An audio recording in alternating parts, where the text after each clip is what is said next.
If you're not new here, you wouldn't find it surprising that I relate very deeply to this.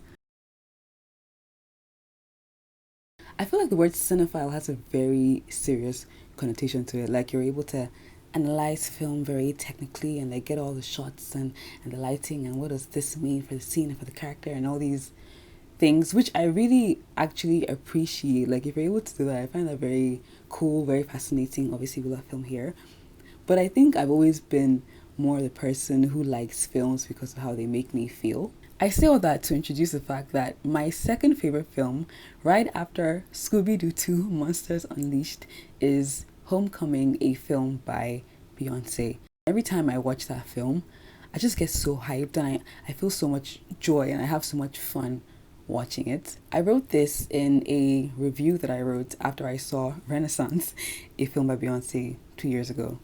I wrote, Beyoncé has been releasing music literally for as long as I've been alive. Some of my earliest music-related memories involve pretending to be Destiny's Child and singing along to Survivor with my two sisters. When B-Day dropped, we played it top to bottom at our nightly dance parties. In secondary school, we would test our vocal abilities with Halo. As a shy teenager, I watched the TV in awe as Beyoncé performed End of Time. I spent a lot of my first year of university trying to learn the dance moves to flawless. In second year, I was seeing how many formations it would take me to walk back from class. And when I was in my post-education, pre-employment slump, my power made me feel like Superwoman, even if only for 4 minutes and 20 seconds. A few years ago, I finally realized what made seeing Beyoncé perform so appealing to me. My words? She just looks so free. Hold that thought. In Ryan Coogler's Sinners, twins, Smoke and Stack, both played by Michael B. Jordan, and their guitar-playing cousin, Sammy, aka Preacher Boy, played by Miles Catton, have their worlds turned upside down when the opening night of their juke joint is interrupted by an Irish dancing vampire named Remick, played by Jack O'Connell, who is drawn to the juke joint by Sammy's music.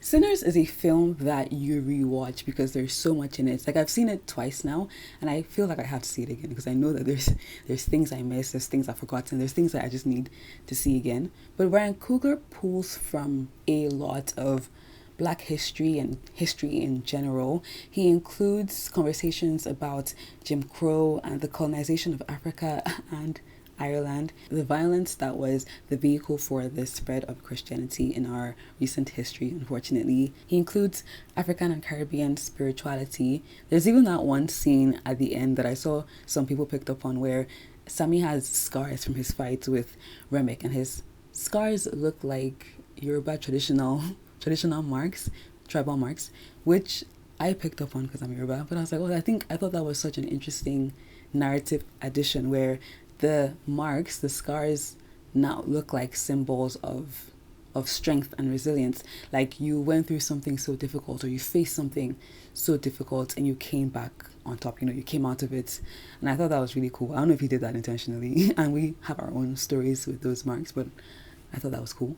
Sinners also touches on the safe haven that was the church, as well as its demonization of secular music, in this case, blues music. And they do say Sinners is a love letter to blues music, and you can see that throughout the film. Also, shout out to Ludwig Garrison, who did the score and the soundtrack for this. Amazing. I think music is spiritual. Again, if you're not new here, this isn't surprising, but I think art is spiritual, music more so, and specifically. And I think even if you're not spiritual, most people can assume that there's just something transformative and transcendental about music. Like it reaches our psyches and our souls in ways that not a lot of things can. So music in this way is very powerful, and for some people that is something to be celebrated, but for other people I found that is something to be feared. So I want to go back to that freedom point, specifically this idea of freedom versus fear, and I want to kind of talk about that in this video. Sammy has a gift. This is factual in this world. He's not just insanely talented. He is gifted. Like, his music can literally bridge the past to the present to the future. And he's so gifted that Remick notices this and sees this and is drawn to him. He wants to use the power that Sammy holds for himself. But even though Sammy is so gifted, his father tries to stop him from playing blues music. His father is a preacher. His father is like, if you keep playing that music, the devil is going to come after you. And not just his father, Smoke also tries to divert Sammy. He says, go back to church, go back to playing church music, get out of this while you still can. But even though he has all these warnings, Sammy refuses to heed them. Sammy still decides to play music. Why? I think this goes back to like my artist burden video, but I think this is something that is deep within Sammy. It came with him. This is something that he has to do, that he can't shake off. I think that fear is the driving factor behind the warnings that his father and Smoke both give him. Sammy's father is a preacher, so he's obviously worried about his son falling away, and he tries to keep him on what he believes is the good path, is the best path for him. He could be worried about the sex, drugs, and rock and roll that can come with playing music at night, to where are you going and all these things.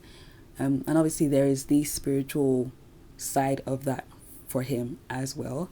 And for Smoke, I think Smoke's fear comes from not wanting Sammy to face the cruel world the way him and his brother did, not wanting Sammy to be in positions where he has to compromise his innocence or his integrity to get things done the way him and Stack both have had to do in their lives.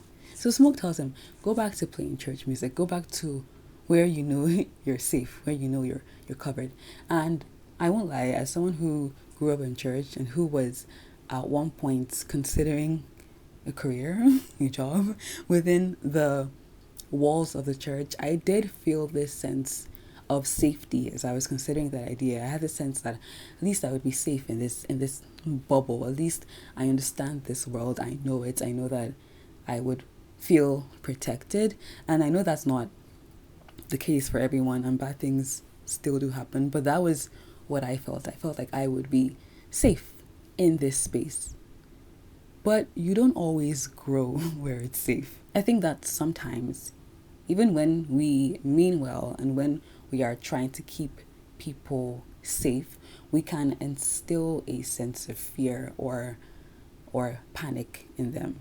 Like, because we don't want them to get into trouble, we then tell them all the ways things can go wrong if they even look in a certain direction. And whether we do this intentionally or not, whether we're well-meaning or not, in trying to keep people safe, sometimes we build cages around them and we think we're protecting them and keeping them safe, but we're actually just stifling them and prohibiting them and stunting them and keeping them trapped. And the kicker is that sometimes those fears aren't even that far-fetched. They don't come from nowhere. Sometimes those fears are well-founded. Sammy's father tells him that if he keeps playing his music, the devil is going to come after him. And what happens in the film? Remick is drawn to Sammy because of Sammy's music. He does face a sort of devil, like his father said. But I find it interesting that by the end of the film, when Sammy is reflecting on that night, even though he faces some sort of devil, even though he has such a traumatic, awful night where lots of crazy, bad things happen, he has scars to prove it. He faced this really terrible fight. He still looks back on that night and says that it was one of the best nights of his life before all this went down. And why is he able to say that?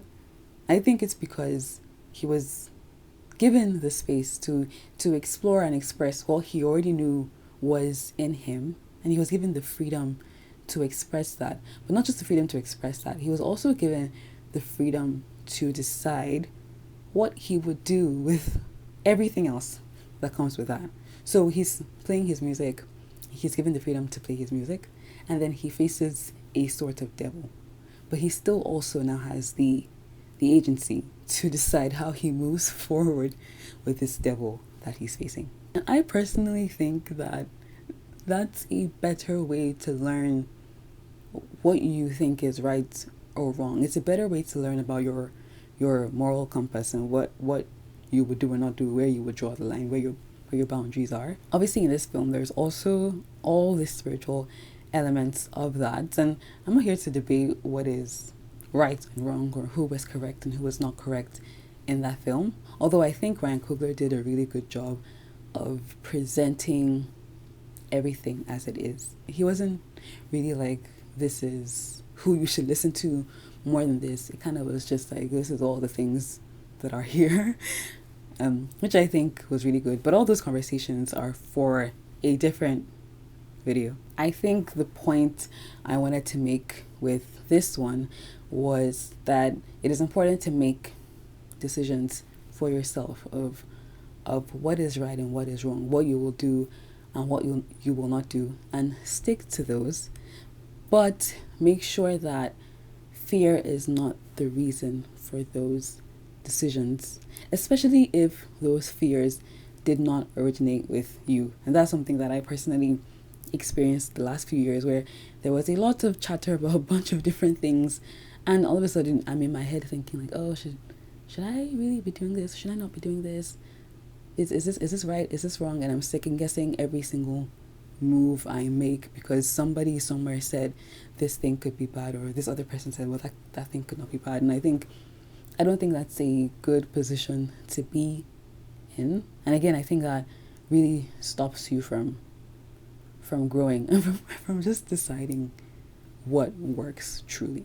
I think that fear stops people from doing amazing things. And I think that fear stops people from doing amazing things that they should be doing. And again, this was something that was Sammy's case. Like he could have listened to his dad and said, okay, my dad said, if I play this music, the devil will come to me, so I won't. And then, as the song goes in the movie, his light will not shine if he did that. But something else that I find really fascinating is that even though, yes, Sammy played music and it was Sammy's music that drew Remick to them, so Sammy's music did attract some sort of evil to him, his music was not the evil. And in fact, it was how he used the music that saved him. And so again, I think like there are things that we could be doing that we could be afraid of where it could take us. What kind of circles would it put us in? What kind of people would it attract to us? I think the important thing to think when those fears do come up is, what kind of person do you want to be, and how do you want to use these gifts? How do you want to show up in the spaces that you find yourself in? And I think that is more important than not trying to do something because of a hypothetical. There are a lot of people, I think, that are walking around right now with dim lights. Their lights that are inside of them are not shining because they've been told certain bad things would happen if they explored, if they tried, if they went into certain spaces. But I do believe that you have that gift for a reason, and sometimes those spaces that you're afraid of, sometimes you're supposed to be there. And I think again, it's important to make those decisions for yourself and to figure out how you want to show up in those spaces. So that is what this video is about. But yes, listeners, if you haven't seen it, go see it. If you've seen it, go see it again. It's really good. Shout out to everybody who was involved in making this film, because it's amazing and the music is incredible. Thank you for watching, and I will see you in my next video.